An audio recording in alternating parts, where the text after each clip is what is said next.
Hello students, मैं आशुतोष श्रीवास्तव आप सभी के सामने लेकर के आया हूं मेडिवल हिस्ट्री की अगली क्लास।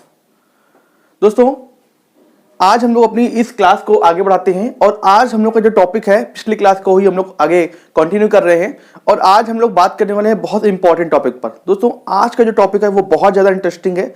आप लोगों ने बहुत सारी कहानियां, बहुत सारी बातें सुनी हुई हैं, लेकिन आज मैं आपको जो बताऊंगा वो आपके लिए एकदम आंख खोल देने वाला होगा आपकी इस मेडिवल हिस्ट्री पे। दोस्तों, हम लोग बढ़ रहे हैं बहुत तेजी से मोहम्मद बिन कासिम के सिंध क्षेत्र के अटैक पर, लेकिन मोहम्मद बिन कासिम के सिंध अटैक के पीछे की जो भी कहानियां हैं, जो भी चीजें हैं, उनको मैं बहुत विस्तार से चर्चा कर रहा हूं। इसलिए मेरी सारी हिस्ट्री अभी तक जितनी 7-8 क्लासें हुई हैं वो सभी उसके बैकग्राउंड को समझाते हुए निकल गई हैं। मैंने बहुत वक्त दिया है दोस्तों आप सभी को इसको समझाने के लिए। आप कहने को तो सीधा कासिम पर भी आ सकते थे और चीज़ों को ख़त्म कर सकते थे, लेकिन मैंने इतना वक्त आपके लिए दिया है ताकि मैं हर चीज़ को आपको समझा सकूं। मैंने इस्लाम के उदय से लेकर के किस तरह से यहाँ पर अटैक होने की जैसे भी भूमिकाएं बनती हैं, मैंने उन सभी चीज़ों पर बहुत अच्छे से चर्चा करी है। तो दोस्तों, आप सभी के लिए बहुत ज़्यादा आपकी नॉलेज को बढ़ाने वाली क्लासेस चल रही हैं और उसी क्रम में आज की क्लास भी बहुत ज़्यादा इंपॉर्टेंट है। आज की क्लास में हम लोग क्या पढ़ने वाले हैं? आज की क्लास में हम लोग पढ़ने वाले हैं कि जो सिंध क्षेत्र पर आक्रमण हुआ था कासिम का, उसके पूर्व अरबियों द्वारा इस क्षेत्र पर कितने आक्रमण किए गए और कितने असफल हुए। देखिए, आज की क्लास से आपको एक चीज बहुत अच्छी सीखने को मिल सकती है। सीखने को यह मिल सकती है क्योंकि आप सभी एक छात्र हैं और एक छात्र के हौसले जो होते हैं वो बहुत जल्दी परेशान हो जाते हैं। बहुत जल्दी तो नहीं कह सकता, लेकिन हम सभी लोग परेशान हो जाते हैं। परेशान होने का रीजन क्या होता है कि हम सभी को, हर एक इंसान अपने जीवन में सफलता के लिए संघर्ष कर रहा है, मेहनत कर रहा है और वो सफलता का स्वाद चखना चाहता है। लेकिन सफलता का स्वाद, आपको पता है कि किसी भी चीज को पाने के लिए अगर अच्छी चीज चाहिए तो आपको बहुत मुश्किलों का सामना करना पड़ता है, बहुत संघर्ष करना पड़ता है। ये आपको जो आज की जो मैं क्लास दिखाऊंगा वो आपको ये सीख भी देगा कि वो संघर्ष करने के बाद ही आपको हमेशा मलाई मिलती है। मलाई का तात्पर्य आपको सफलता मिलती है। तो देखते हैं, शुरू करते हैं आज की क्लास। देखिए, आज मैं चर्चा करूंगा कि मोहम्मद बिन कासिम के पूर्व भारतीय सीमा जो भारत की जो सीमा थी, यानी जो सिंध क्षेत्र था, वहां पर जो अरबियों के जो आक्रमण हुए थे वो कब से शुरू हुए और किसके किसके द्वारा हुए, वो मैं आपको क्रम से बताने जा रहा हूं। और एक सरप्राइज भी है यहाँ पर। वो सरप्राइज भी आपको देखने को लगेगा कि हम लोग ये कहते हैं कि पहला जो अटैक जीता था, वो सफल व्यक्ति जो था वो मोहम्मद बिन कासिम था, लेकिन नहीं, ऐसा नहीं है। यहाँ पर एक और चीज भी है, वो आपको शुरू करता हूं मैं क्लास की। दोस्तों, सबसे पहले आपको इंपॉर्टेंट चीज देखना क्या है कि जो इस क्षेत्र पर, यानी हमारे जो भारतीय सीमा पर जो सबसे पहला आक्रमण किया गया था वो कब किया गया था? 636 ईस्वी में। यानी कहने का मतलब यह हो गया कि 712 ईस्वी पर प्रथम सफल आक्रमण हुआ मोहम्मद बिन कासिम के द्वारा, परंतु 636 ईस्वी में ही भारत में आक्रमण हो चुका था। अगर आप इस 636 को आप लोग देखें तो आपको एक चीज और देखने को मिलनी चाहिए। आप थोड़ा पीछे की क्लास में जाइए, आप देखिए कि मोहम्मद साहब जी की मृत्यु कब हुई थी। मोहम्मद साहब जी की मृत्यु के कितने वर्ष के बाद या कितने अंतराल के बाद ही यहां पर अटैक हो गया? तो ये अंतराल बहुत ही कम था। आप समझिए कि कितनी जल्दी इस्लाम का ये जो अरबियों द्वारा विस्तार करना शुरू किया गया, वो कितना जबरदस्त करना शुरू किया गया कि उन्होंने अपने को गम से उबारते हुए अपनी चीजों की, अपनी जो नीतियां थी उसको कितनी तेजी से परिवर्तित किया। दोस्तों, सबसे पहला आक्रमण जो किया गया वो कब किया गया? मैंने आपको बताया 636 ईस्वी में किया गया और ये थाना क्षेत्र एक पड़ता है, थाना क्षेत्र पड़ता है, ये मुंबई के बहुत निकट माना जाता है। यहां पर पहला अटैक किया गया था। इस पहले अटैक का परिणाम क्या हुआ? इसका परिणाम यह हुआ कि ये जो है असफल हो गया। यानी इस क्षेत्र की जो भी शासक थे, यहाँ के जो शासक थे, उन्होंने अपने साम्राज्य को बचा लिया। इस अटैक को बहुत अच्छी तरीके से उन्होंने कवर किया और उनको पराजय का सामना करवा दिया। ये जो जगह है ये आपको मैंने बताया कि मुंबई के ही निकट पड़ती है और उस वक्त जो खलीफा जो थे वो खलीफा उमर थे। आपको याद रखना है, खलीफा उमर। खलीफा कौन था? मैंने आपको इस्लाम वाली क्लास में बताया है। आपको यूट्यूब में अपने नीचे डिस्क्रिप्शन में लिंक मिल जाएगी, आप वहां पर देख लीजिए खलीफा उमर, यानी खलीफा क्या होता है वहां पे आप लोग देख सकते हैं।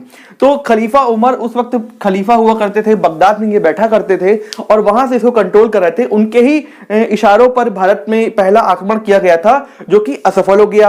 अब क्या होता है, अब आप देखते हैं कि उसके बाद से इन्होंने क्या किया, हार नहीं मानी। ये तो शुरुआत हुई थी। इस शुरुआत के बाद क्या होता है कि अपने भारत का ही जो क्षेत्र था, बरोच, देवल ये वो जगह होती है जहां पर कासिम पहले जीत प्राप्त करता है भारत के अंदर।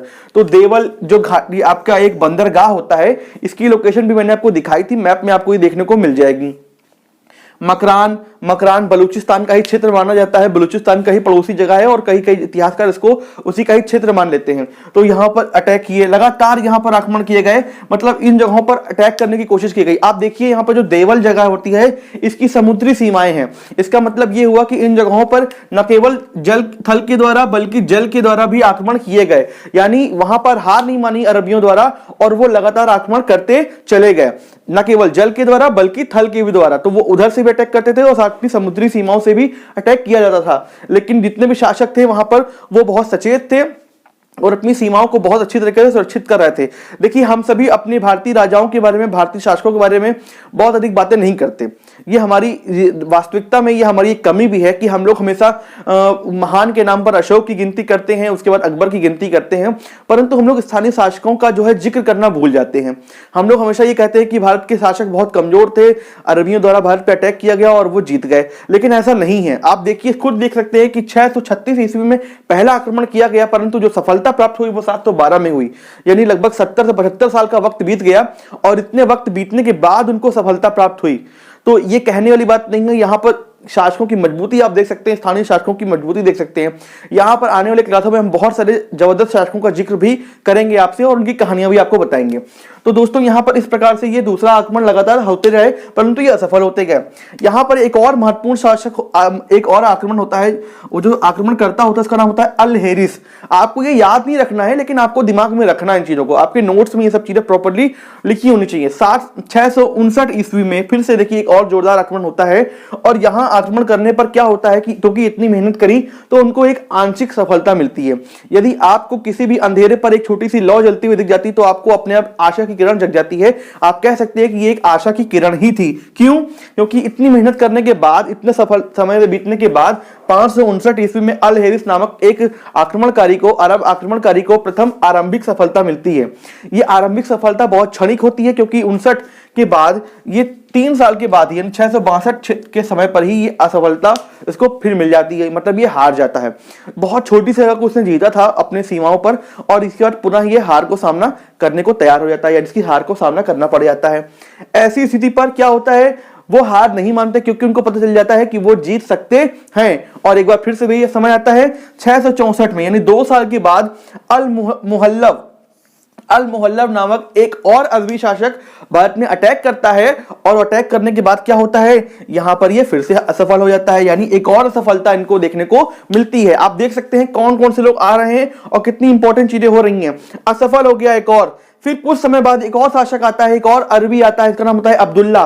वो भी अटैक करता है, वो फिर असफल होता है। आप देख सकते हैं कितने सारे अटैक हो रहे हैं, लेकिन वो हार नहीं मान रहे हैं, लगातार वार पे वार और वार पे ही वार हो रहे हैं।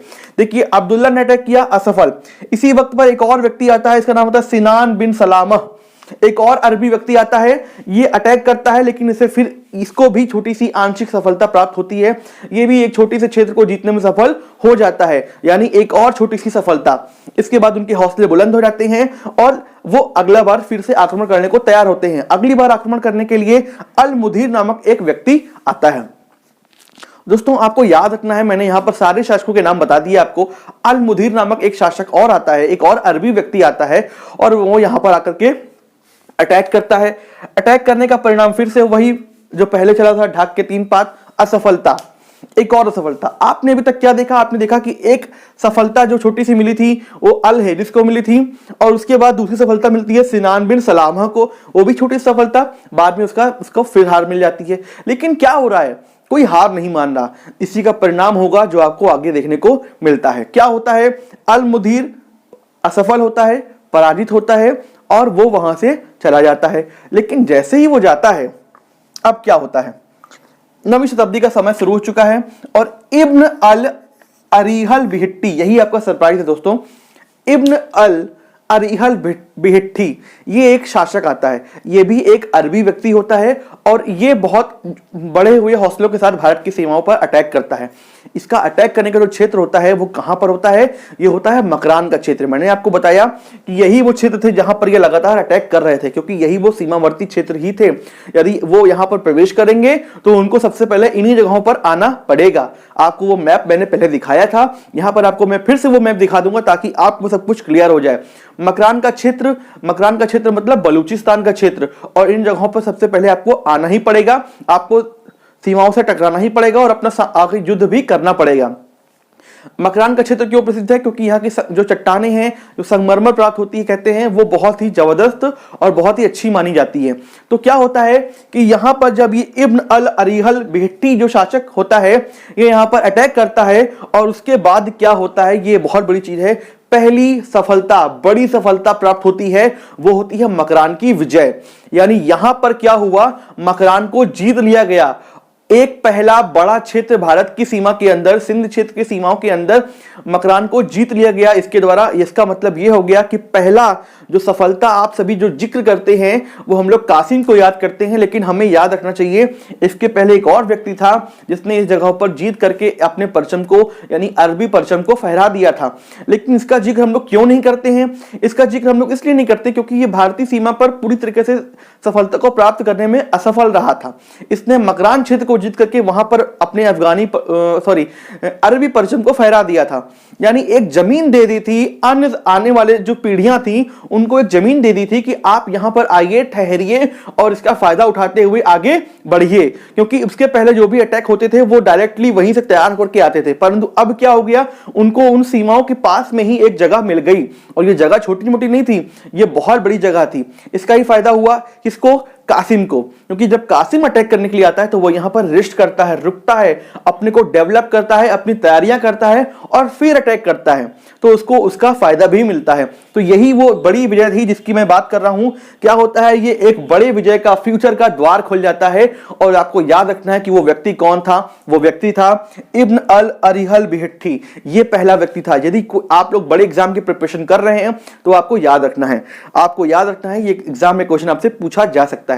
एक और इंपॉर्टेंट बात देखिए, मैंने आज आपको जो क्लास ली है उस क्लास में मैंने बता दिया कि अरब क्षेत्र पर आक्रमण करने, जो अरबियों द्वारा आक्रमण किया गया कासिम के पूर्व, वो कौन कौन से आक्रमण थे, कैसे कैसे उन्होंने काम किया और किसको सफलता प्राप्त हुई और किसको असफलता लगातार प्राप्त हुई। लेकिन आपको एक और नाम याद रखना है, वो होता है अल हज्जाज, जिसके बारे में मैं आपको बताऊंगा, क्योंकि अभी तक मैंने अल हज्जाज का कोई भी जिक्र नहीं किया है। लेकिन यह अरबियों का एक बहुत महत्वपूर्ण व्यक्ति होता है, एक महत्वपूर्ण सिपह सलार होता है। आखिर ये कौन होता है? ये होता है कासिम का, मोहम्मद बिन कासिम का गुरु। अब उसकी भूमिका शुरू होती है, उसका काम शुरू होता है, और साथ ही साथ शुरू होता है मोहम्मद बिन कासिम का काम। दोस्तों, आपको अल हज्जाज के बारे में थोड़ी सी जानकारी लेने की कोशिश करनी चाहिए। आपको इस तरह से याद रखना चाहिए, जिस प्रकार भारत की सीमाओं पर चंद्रगुप्त मौर्य का उदय होता है, और चंद्रगुप्त मौर्य का उदय करने वाला उसका जो गुरु होता है, आप सभी जानते हैं कौन होता है? आप सभी जानते हैं कि वो होते हैं हमारे जो प्रमुख होते हैं चाणक्य।